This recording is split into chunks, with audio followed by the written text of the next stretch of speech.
Hi, it's Chris with Implied Music. This week, I'm interested in bass lines and specifically bass lines that descend.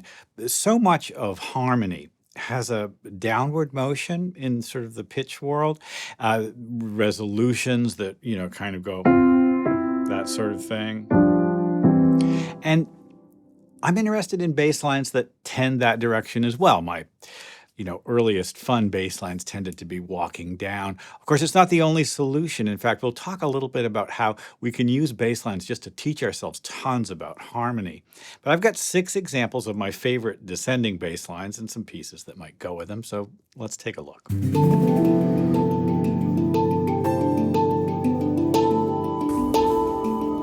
European harmony was often taught using something that they called partimenti, which was to build an improvisation or composition for a student off a bass line. And it's not like the basso continuo or just a repeated bass, but something rather like a thread that contained kind of all the information that you might need. If I had a bass line that did something like this, I'm going to improvise this.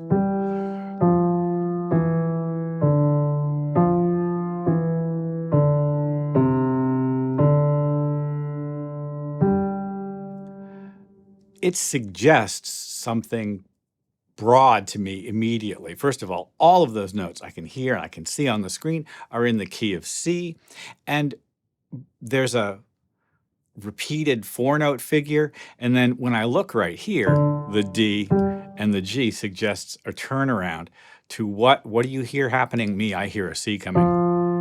Here it comes.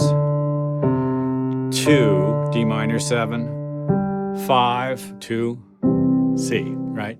I just took a pass at that and I forgot to record it, so let's record it. So we started on an A, and then I'm going to go down to a bass note G, but it's a C chord. Continuing down, a bass note F, but it's a D minor chord, resolves to C. And then the whole thing starts again. F to C, D minor will resolve to C. The whole thing starts again now. On F, let's make it diminished to C. D minor 2, let's say C sharp diminished. D minor 7, G7. I should have put the G in the bass. So the bass line, the partimento bass line, holographically contains all the information that a schooled musician needs to create a chord progression, perhaps even a melody.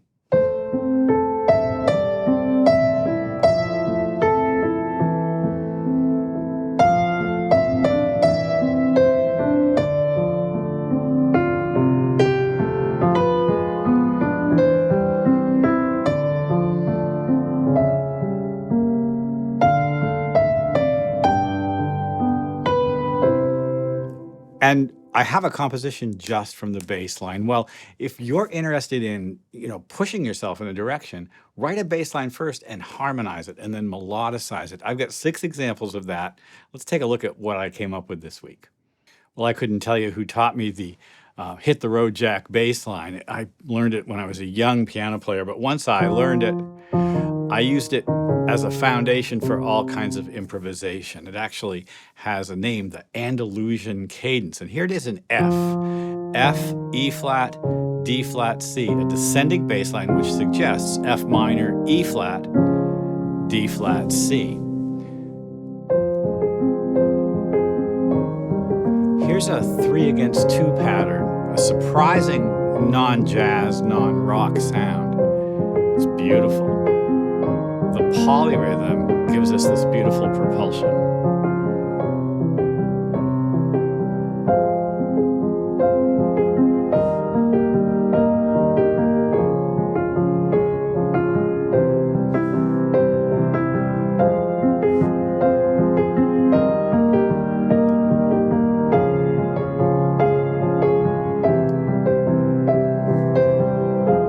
Really didn't do anything surprising except to stay right where I was, and yet it's I think the instrumental form of the harmony that makes that interesting. And just to sort of take a look at what I was doing, it changed halfway through, but the concept was still the same. I began with a really simple triplet figure, and that's a breakdown of the chord, obviously, and then against that, 2, So 3 against 2.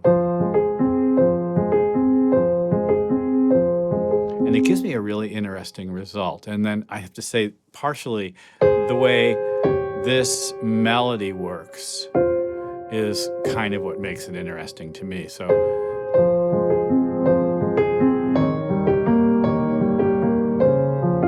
here the C is the major 7 of the D flat chord, and it's got a bittersweet quality. And then here, the D flat is the flat 9 of the C chord.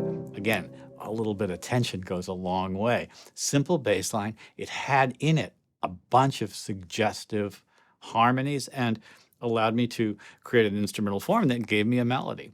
Let's go on. There are 2 ways to think about the next example, and I think I'm going to describe what it is as a lament bass. A lament bass is a pretty simple concept, a descending chromatic line, almost always in a minor. Right, and as I've said previously, like no one ever went broke using this descending bass line. Like when I do that, I hear so many different songs in my head, ranging from Dido's Lament, from Purcell's Dido and Aeneas, up through plenty of contemporary popular songs, and passing through Led Zeppelin's Stairway to Heaven on the way, right? There's a lady who's sure all that glitters gold, and she's dead. Here's my take on it. Everyone deserves several takes on this amazingly beautiful and effective pattern. And as the bass line descends, it suggests chords. Like that's a C chord, and that's a weird D7, right? Here's an E sus to E, and the whole thing turns around.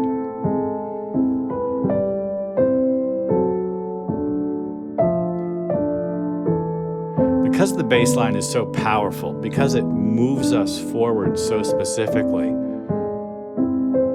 melodic tones can be pretty strongly dissonant to the chord, and we accept it and we just kind of flow through it.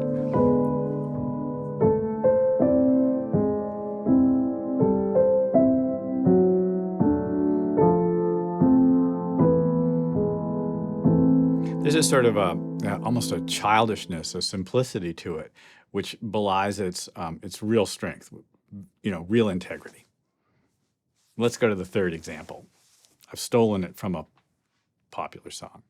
So popular progressions like this creep progression don't necessarily have descending bass lines. The creep progression, as I'm sure you remember, goes G up to B, although I wouldn't voice it that way, C, and then C minor. And if we want to extend that idea, G major 7, B major, C6, C minor 6. I like the minors, the 4 minor 6 chord. Obviously, this motion going up is integral to the fundamentals of the chord, but I can just as easily have a line that goes down.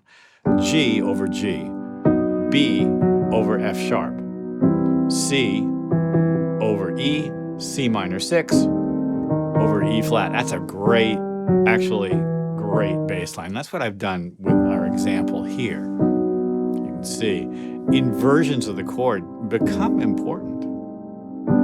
So here's the descent. You see how the F sharp, and then the E, and then the E flat. So,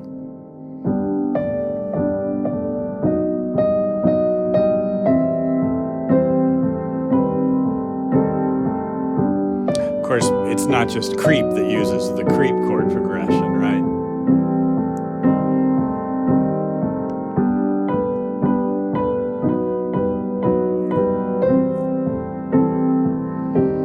Olivia Rodrigo recently had a hit that uses this progression, Billie Eilish. Again, such a strong progression that dissonant tones work beautifully against it. Let's go on. Have you seen the Billy Joel documentary? It's 5 hours. 5 hours more of Billy Joel than I'd planned to have in my life right now, but I've got to say, you know, it's amazing.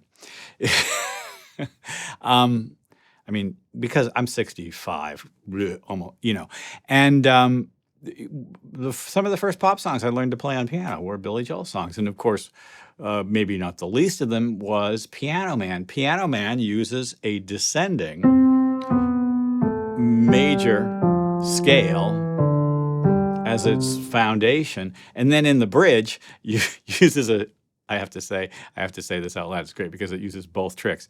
It uses that Lament Bass descent in the from the minor. So this major scale going down suggests a bunch of chords, but you really can hear the 2-5 here, D, G. I mean, you could just use primary chords, but obviously it doesn't have to be that. The D7 there pushes us to G. Such a strong bass line. Almost sounds like a lullaby. In this case, it's in 5. Can you hear the 5? 1, 2, 3, 1, 2, 1, 2, 3.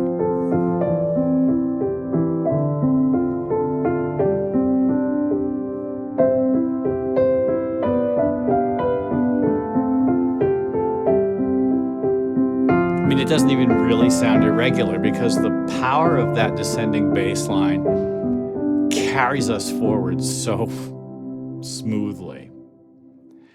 Well, I think that's the utility of music theory because, and this is music theory, I don't think it's academic music theory necessarily. And you know, if you want to go deeply into any one of these topics, you'll find lots of discussions on forums and in plenty of excellent books. And I've certainly spent a lot of time thinking about and learning about all this stuff. But I think on a day-to-day basis, what's most useful about thinking like this is you get a net result which is satisfying to the ear, pleasing, also can be a little bit surprising, and has real power. It has architectural integrity, structure that carries you forward and supports your ideas. You can't just have, you know, I mean, I suppose you can have just free form, beautiful, blooming concepts that are, you know, wacky and cool and just yours. I think there's a likelihood that if you can provide a framework for those thoughts and a structural sort of foundation for them using fairly conventional ideas, sometimes you'll get a little more tolerance and understanding and engagement with your audience. So what I'm interested in music theory for is building both sides of the structure. I really want to have my intuition and my creativity, my spontaneity engaged, but I also want to have a certain amount of planning and,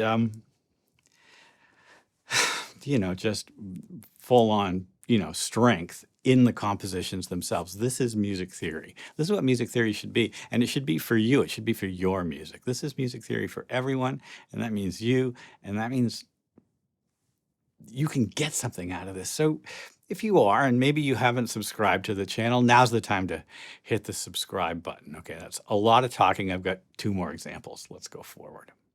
Well, I do love my epic chord progression. So for me, an epic chord progression is something that whose bass notes kind of like move in thirds instead of conventionally fourths or steps.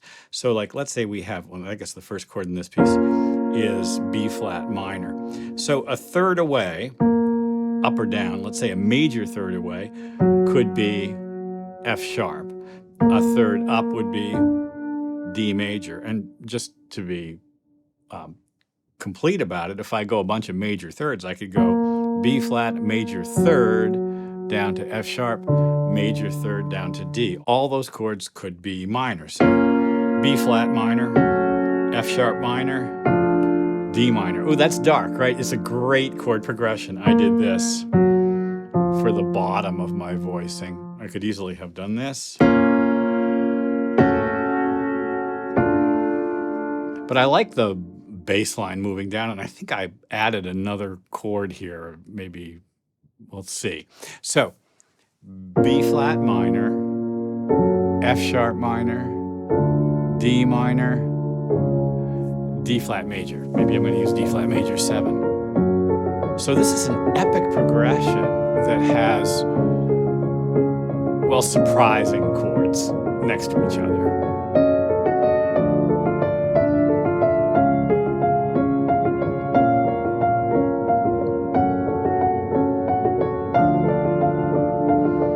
Again, we've got a little 2-against-3 rhythm just to get us moving.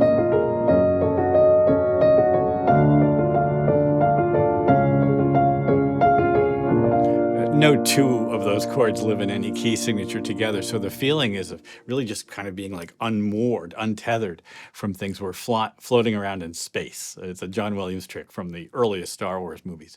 These chordal relationships in root motions and thirds gives you this sense of like, ah. All right, I have one last example. Here we go. There are numerous examples in sort of the jazz world of chord progression cycles that head down, and it's because of the way 2/5 progressions work. For instance, if I'm going to go from C minor 7 to F7 to B flat, you can hear the motion downwards, and I could just continue as, say, in Miles Davis's Solar. B flat minor 7, E flat 7, A flat major 7. Let's continue down. A flat becomes minor 7, D flat 7, G flat.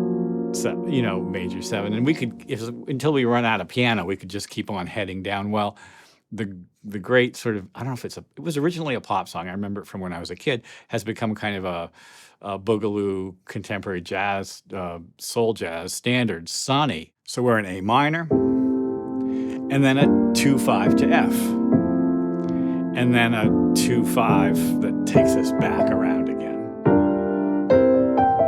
And I hear that bass line descending, as I'm sure you do as well. It suggests several different key levels on the way down. I just like this tune. I had to include it.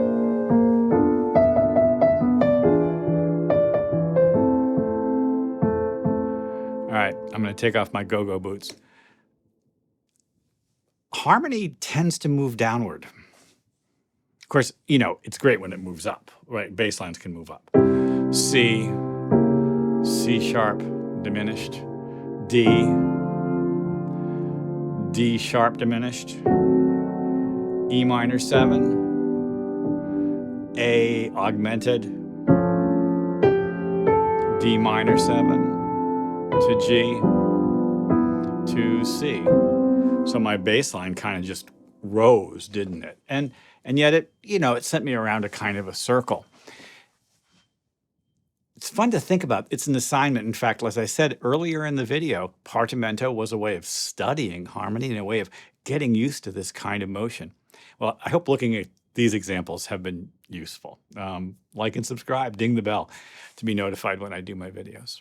I'll see you next time.